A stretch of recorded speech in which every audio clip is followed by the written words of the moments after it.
네, 이번 시간에는 부산광역시 부산 진구 단감동에 있는 백양 뜰한채 205동 8층 경매물건에 대해서 권리 분석하고 입찰가를 산정해 보겠습니다.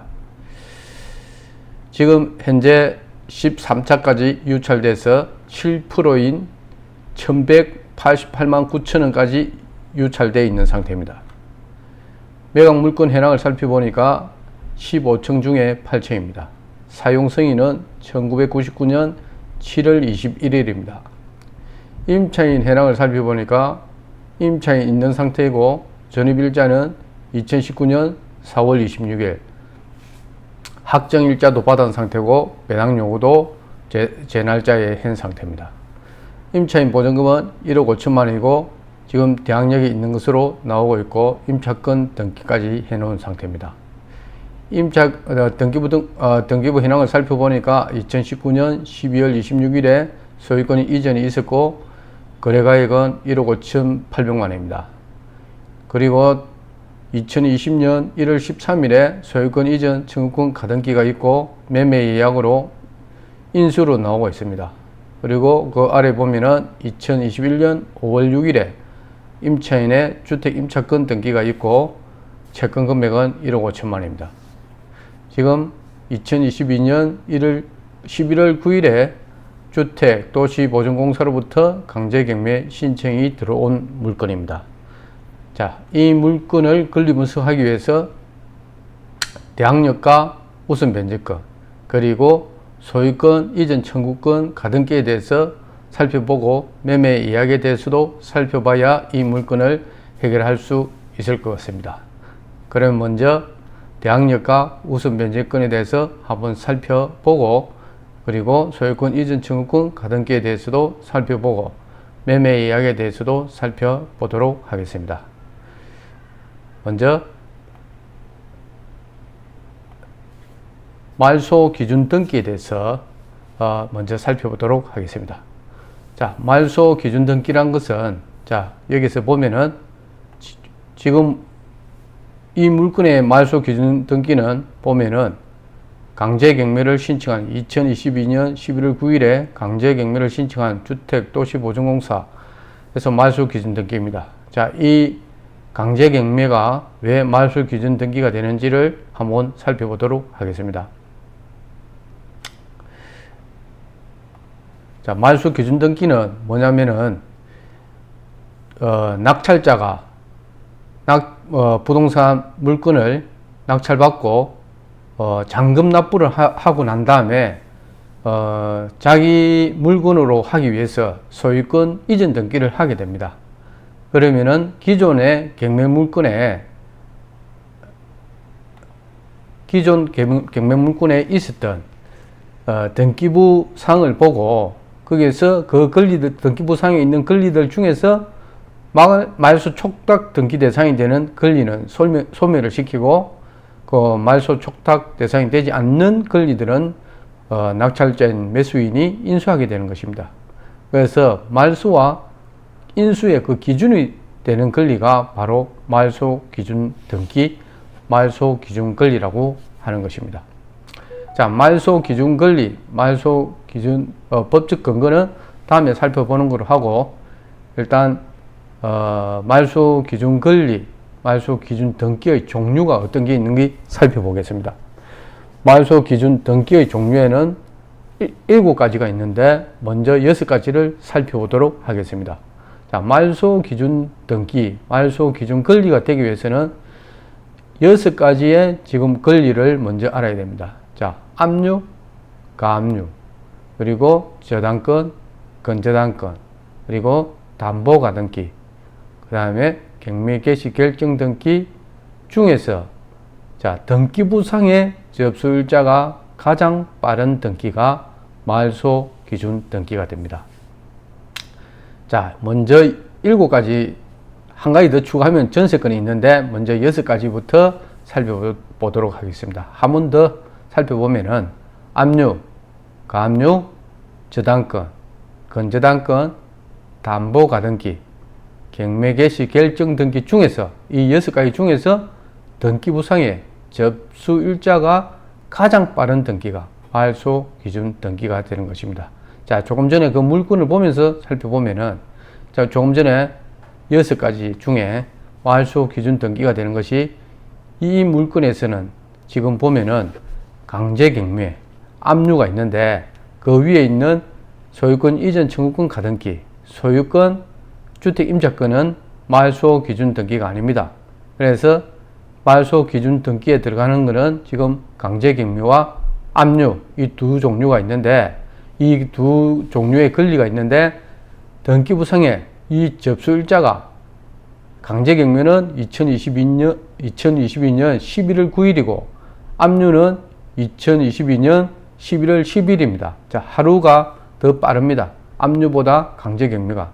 그래서 강제경매가 말소 기준 등기가 되는 것입니다. 자, 다시 이해를 도와드리기 위해서 한번 더 살펴보겠습니다. 자, 조금 전에 보신 대로 압류 여기 있죠. 그리고 경매 개시 결정 등기 있죠. 이 두 개 중에서 압류보다 경매 개시 결정 등기가 하루 더 빨라서 저 경매 물건에서는 경매 개시 결정 등기가 말소 기준 등기가 된다는 것입니다. 그래서 경매 물건이 나오면은 이 6가지를 살펴볼 수 있어야 합니다. 압류, 가압류, 저당권, 건저당권, 담보, 가등기, 경매 개시 결정 등기, 그리고 아래에 있는 전세권입니다. 자, 이걸 어디에서 살펴보냐면은 등기부 등본상에서 갑구와 을구를 합해서 양쪽에 을구와 갑구, 양쪽의 접수일자에서 가장 빠른 등기가, 이 7가지 중에서 접수일자가 가장 빠른 등기가 말소 기준 등기가 됩니다. 자, 그렇지만은 지금 보면은 추가로 되는 이 전세권은 조건을 충족할 때 말소 기준 등기가 되고, 그냥 전세권 설정을 돼 있으면은 말소 기준 등기가 되지 않습니다. 어떤 조건을 충족해야 하냐면은, 먼저 집합 건물이어야 되고, 또 집합 건물이 아닌 단독 건물, 단독 주택 같은 경우는 토지와 건물 전체에 전세권이 설정되어야 됩니다. 다시 한번 설명드리면은, 아파트 이런 거는 집합 건물입니다. 다세대 주택 이런 것도 마찬가지입니다. 자, 이는 집합 건물인 경우와 또는 단독 주택이나 다가구 주택 이런 거는 토지 등기부와 건물 등기부가 별도로 있습니다. 그래서 토지 등기부도 있고 건물 등기부도 있습니다. 근데 집합 건물은 등기부가 하나입니다. 그래서 지금 주택 같은 경우는 토지 등기부, 건물 등기부 이 전체에 전세권이 설정되고, 그리고 조건이 더 있습니다. 먼저 전세권이 건물 전체에 설정되고, 그리고 이 전세권에 의해서 경매를 신청하거나 아니면은 전세권에 의해서 배당 요구를 했을 때, 그때 전세권은 말소 기준 등기가 되는 것입니다. 자, 이 정도 아시면 되겠습니다. 그리고 이 문제를 풀기 위해서는 이 정도 말소 기준 등기에 대해서 알고, 그리고 대항력에 대해서 알아보도록 하겠습니다. 그리고 자, 하나 더 설명드릴 것은 말소 기준 권리보다 앞서는 권리를 선순위라 합니다. 자, 말소 기준 권리 조금 전에 7가지 배웠죠. 그 7가지 권리보다 앞서는 권리가, 만약에 전입일자가 임차인이 전입을 해서 전입일자가 이 말소 기준 권리보다 앞선다면은 이 선순위가 되는 것입니다. 그리고 말소 기준 권리보다 뒤에 오는 권리를 후순위를 하는데, 임차인의 전입일자가 이 말소 기준 권리보다 뒤에 오게 되면은 자기 보전금을, 임차인의 보전금을 보호받지 못한다는 것. 그 부분이 아주 중요합니다. 경매에서는. 그리고 선순위는 낙찰자가 모두 인수를 해야 됩니다. 그러니까 말소 기준 권리보다 앞서는 그런 권리는, 자, 임차인 같은 경우는 말소 기준 권리보다 먼저 저집을 하게 된 경우는 자, 낙찰자가 그 임차인의 보증금을 인수한다는 것입니다. 그리고 말소 기준 권리보다 임차인의 전입 일자가 늦으면은 자, 낙찰자는 그 보증금을 인수하지 않습니다. 그리고 후순위지만은 인수해야 되는 권리가 세 가지 있는데 오늘은 이걸 외우지는 못하더라도 그냥 후순위지만은 낙찰자가 인수하는 권리가 세 가지 있구나 이 정도 아시면 되겠습니다. 어떤 권리냐면은 예고 등기, 소유권에 관한 다툼이 있는 가처분이나 건물 철거 및 토지 인도 청구권 가처분 이런 권리입니다. 그리고 자 그리고 살펴볼 것은 임차인의 대항력에 관련된 내용입니다. 자, 임차인이 전입 신고를 하고 확정 일자를 받으면은 우선 변제권이 발생하게 됩니다. 자, 그럼 대항력부터 살펴보겠습니다. 임차인이 보증금을 전부 받을 때까지 그 부동산을 비워주지 않아도 되는 권리가 바로 주택임대차보호법상의 대항력입니다. 자, 이 대항력을 가지고 있을 때 자기 보증금을 지킬 수 있습니다. 낙찰자가 낙찰받고 그 부동산을 인도해 달라고 요청을 해도 자기가 대항력을 유지하고 있으면은 자, 보증금을 전부 반환받을 때까지 비워주지 않고 유지할 수 있다는 것입니다. 그 집에서. 그래서 자, 주택임대차보호법 제3조에 나오는 대항력을 보면은 그럼 대항력은 어떤 조건을 갖추고 있어야 하냐면은 자, 전입신고와 인도를 하고 있으면 됩니다. 자, 우리가 국가기관에서는 인도에 대해서는 확인할 길이 없지만은 전입신고는 할 수 있습니다. 주민등록 신고를 하면 되겠지요. 그때 전입일자가 나옵니다. 그러면은 그 전입일자를 보고 그 다음날 0시에 대항력이 발생하게 되는 것입니다. 그러면 대항력의 요건은 전입과 인도를 갖추면은 자, 전입 신고와 인도를 갖추는 것이 바로 대항력권이고 그럼 대항력 발생일은 전입 신고하고 그 다음날 0시에 발생하는 걸 대항력이라 합니다.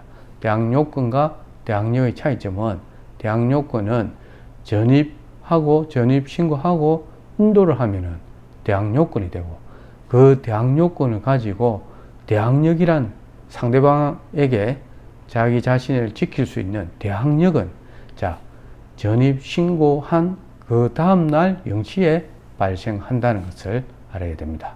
자, 그리고 이 대항력권을 갖추기 전에 선순위로 말소 기준 권리가 만약에 있다고 했을 때는 이 대항력이 인정되지 않습니다.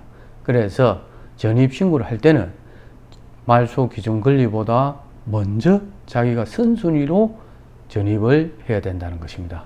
만약에 자기가 말소 기준 권리보다 후순위로 자기가 전입을 하게 되면 보증금 보호를 받지 못한다는 거 분명히 알아둬야 합니다. 그리고 대항력 효력 발생일은 조금 전에 말씀드린 대로 주택 인도와 주민등록을 모두 마친 그 다음 날 0시에 대항력의 효력이 발생하게 되는 것입니다.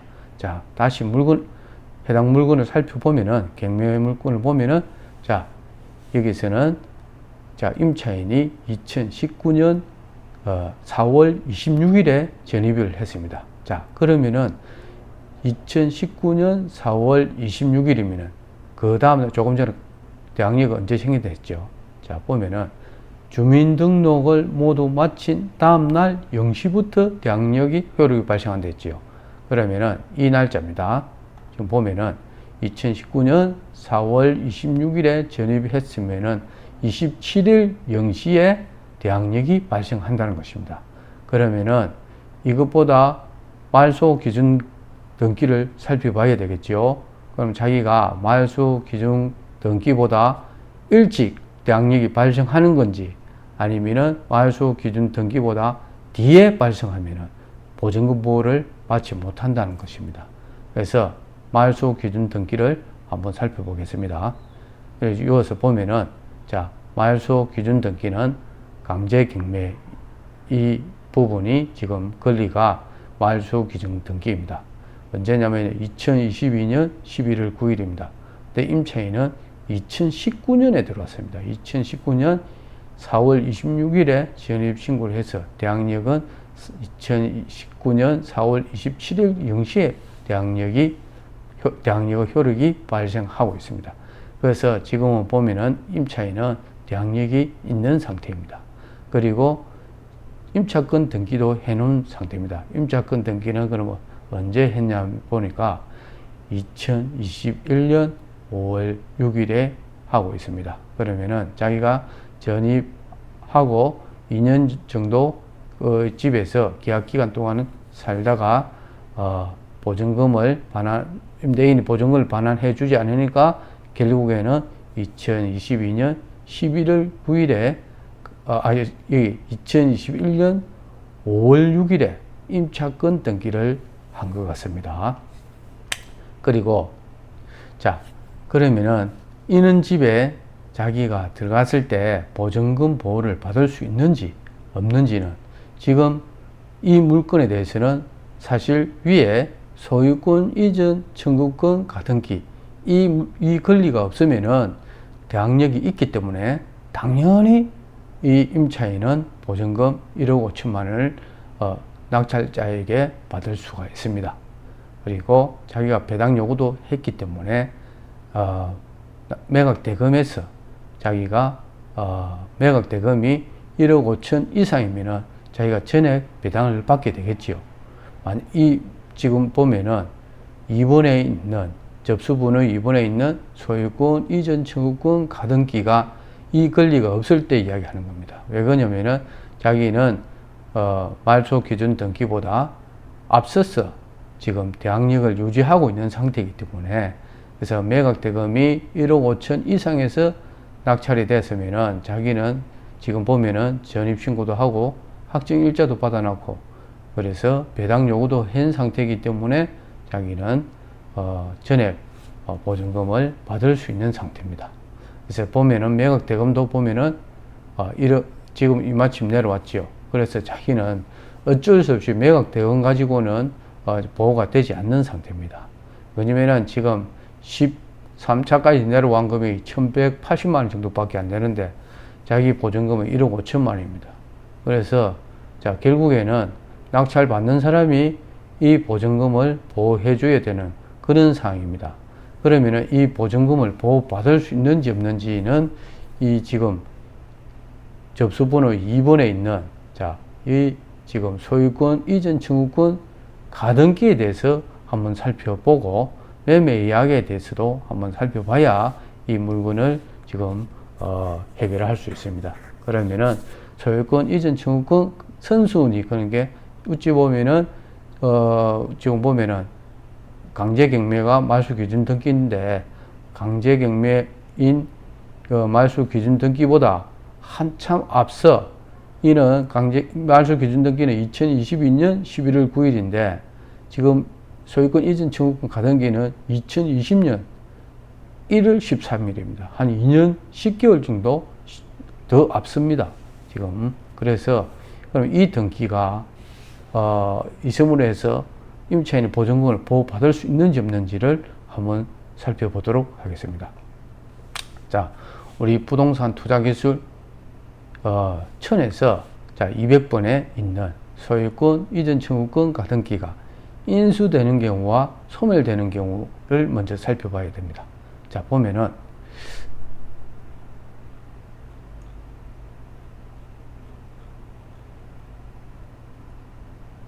자, 202번을 먼저 살펴보겠습니다. 소유권 이전 청구권 가등기의 선순위 인수와 후순위 소멸에 대해서 먼저 살펴보도록 하겠습니다. 자, 지금 우리가 살펴보고 있는 이 물건은 말소 기준 등기보다 앞서 지금 이렇게 소유권 이전 청구권 가등기가 되어 있기 때문에 지금 선순위 가등기입니다. 자, 그걸 보고 이해하시면서 지금 보는 게 중요합니다. 지금 우리가 권리 분석하고 있는 물건은 선순위 가등기입니다. 그래서 선순위 가등기는 어떻게 되는 건지 알고 있어야 됩니다. 자, 소유권 이전 청구권 가등기는 어떤 가등기냐 하면은 매매 잔금은 전부 지불했는데 사정상 본등기를 할 수 없는 경우에 이는 등기를 하는 경우가 있고, 또 다른 경우는 의도적으로 본등기를 늦춰야 할 때가 있습니다. 그럴 때 하는 등기가 바로 소유권 이전 청구권 가등기입니다. 그래서 가등기를 한 후에 본등기를 하면은, 자, 가등기를 먼저 해 두었기 때문에 본등기를 1년 뒤에, 2년 뒤에 하더라도, 자, 본등기의 이 순위는 가등기 1년 전, 2년 전에 먼저 해둔 가등기 순위에 의한다는 것입니다. 그래서 그 부분이 중요하고, 그리고 본등기를 하기 전에 가등기만 있는 자체는 아무런 효력이 없다는 것.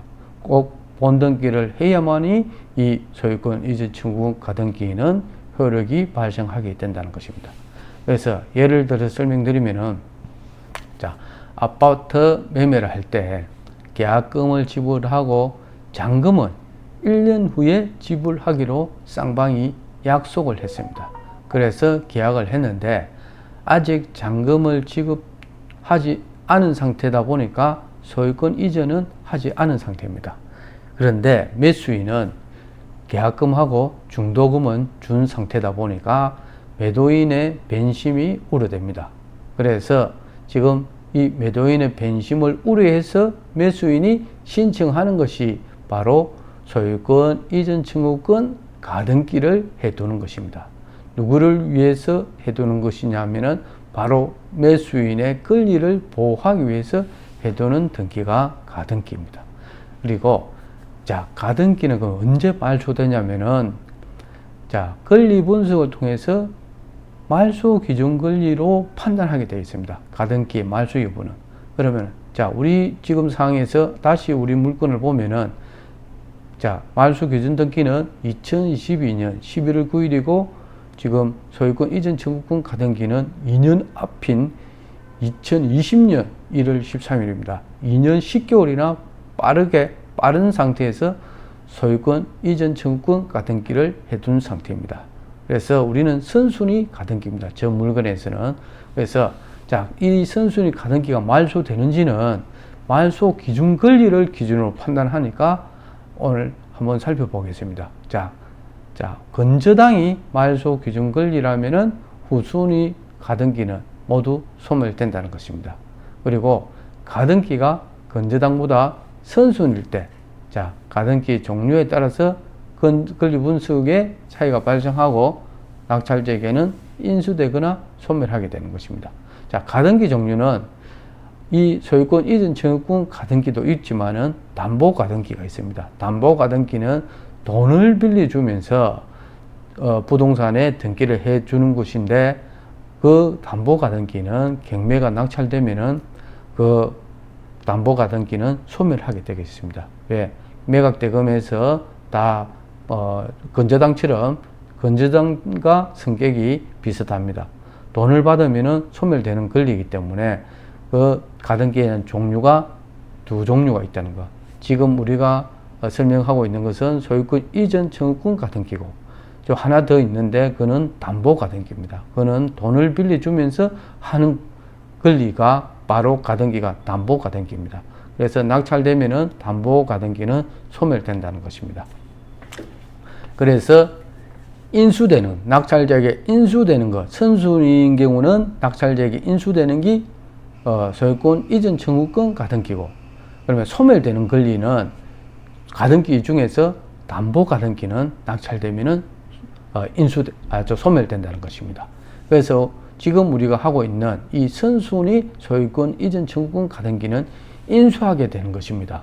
그래서 아래서 한 번 더 설명을 드리면은, 자, 말소 기준 등기보다 접수일이 빠른 가등기. 지금 우리가 하고 있는 게 이 물건이죠. 말소 기준 등기는 2022년 11월 9일인데 우리 소유권 이전 청구권 가등기는 2020년 1월 13일에도 보니까 말소 기준 등기보다 2년 10개월 정도 빠르게 지금 권리를 등기를 설정해 놓은 상태입니다. 그래서 이렇게 말소 기준 등기보다 등기부상의 접수일이 빠른 가등기는 매각 절차에서 말소가 되지 않고 결국에는 낙찰자인 매수인이 인수를 해야 된다는 것입니다.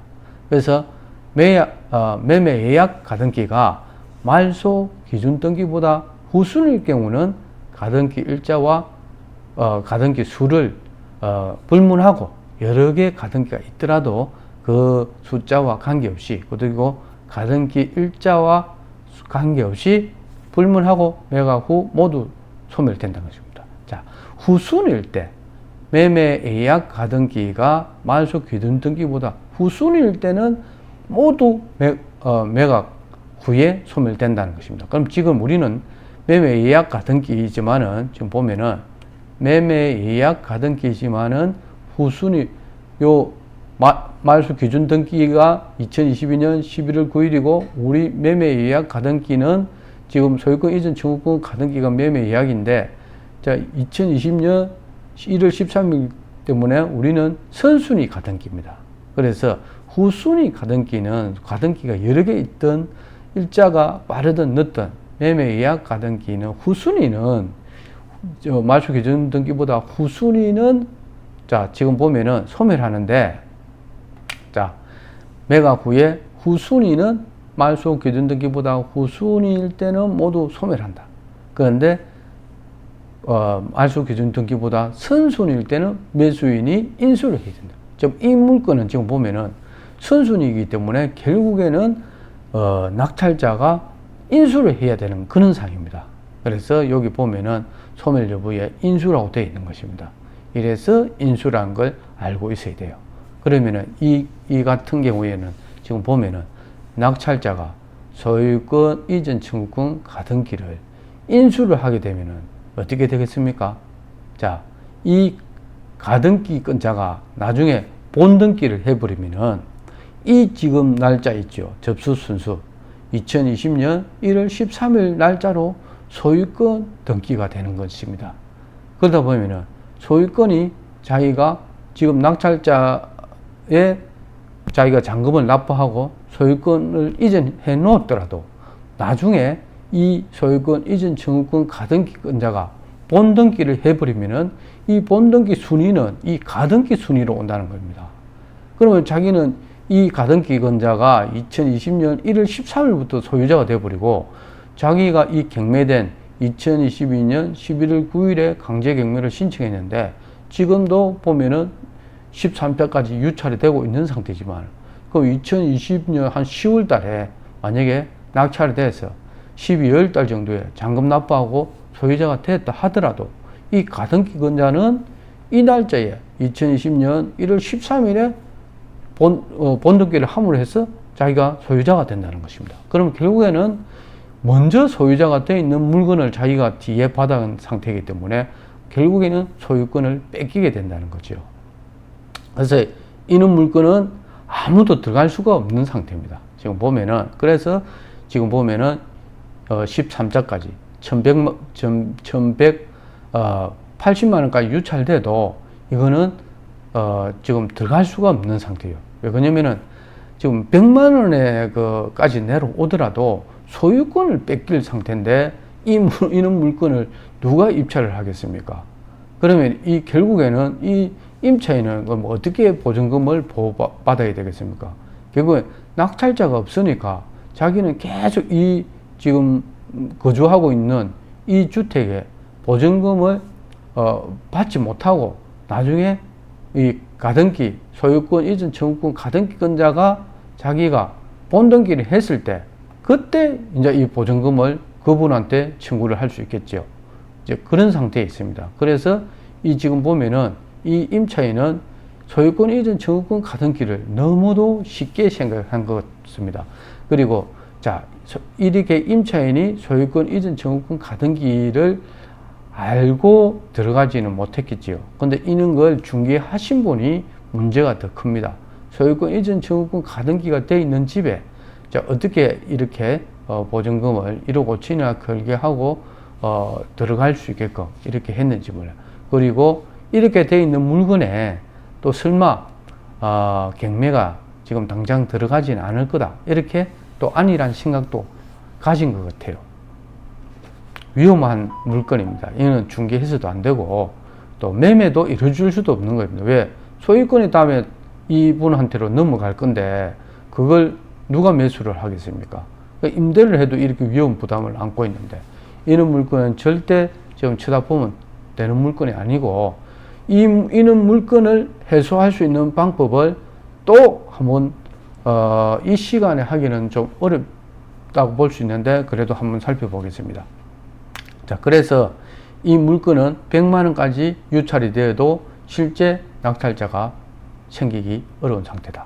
왜냐면은 이 물건은 지금 이분한테로 소유권 이전 청구권 가등기 한 분한테로 나중에 본등기를 하면은 소유권이 넘어가기 때문에 지금 어렵다는 겁니다. 그래서 계속 유찰되고 있는 것입니다.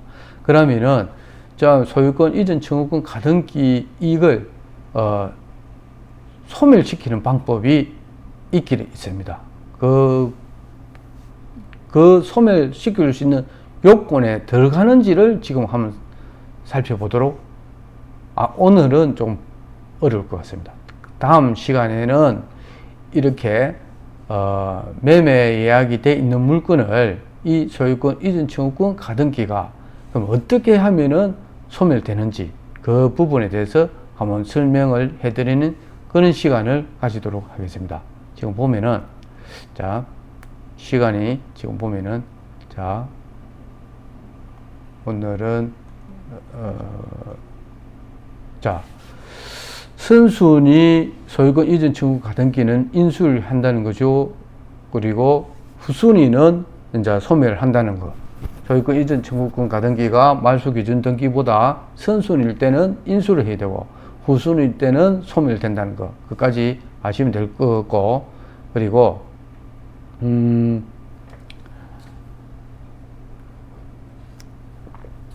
또 알고 가셔야 되는 것이 말소 기준 등기보다 접수일이 빠른 가등기는 매수인이 인수를 해야 된다.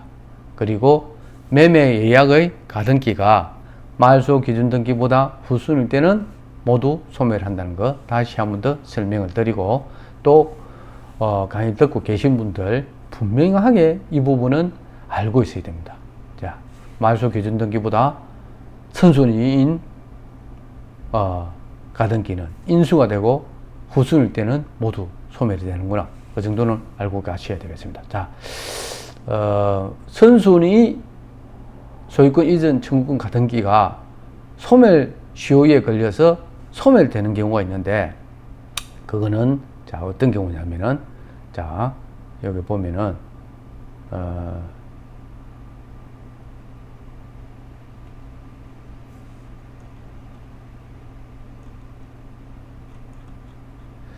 지금 이 시간에 이걸 다 설명해 주기는 좀 어렵겠네요. 이런 부분을 알고 있으면 됩니다. 선순위 가등기가 설정된 경매 물건의 권리 분석 방법에 대해서 보면은 이걸 풀 수 있습니다. 그래서 지금 이번 시간에는 시간이 여기까지 하기는 좀 어렵지만은 자 일단은 가볍게 설명드리면은 저는 경우는 어떻게 해결을 하냐면은 자 여기서 이 부분만 잠깐 설명을 드릴까요? 205번을 통해서 이번에 이 시간을 마치고 한 번 더 시간을 가져서 이 지금 소멸되는 방법에 대해서 설명을 드리도록 하겠습니다. 자 이번 시간은 여기서 마치도록 하겠습니다. 감사합니다.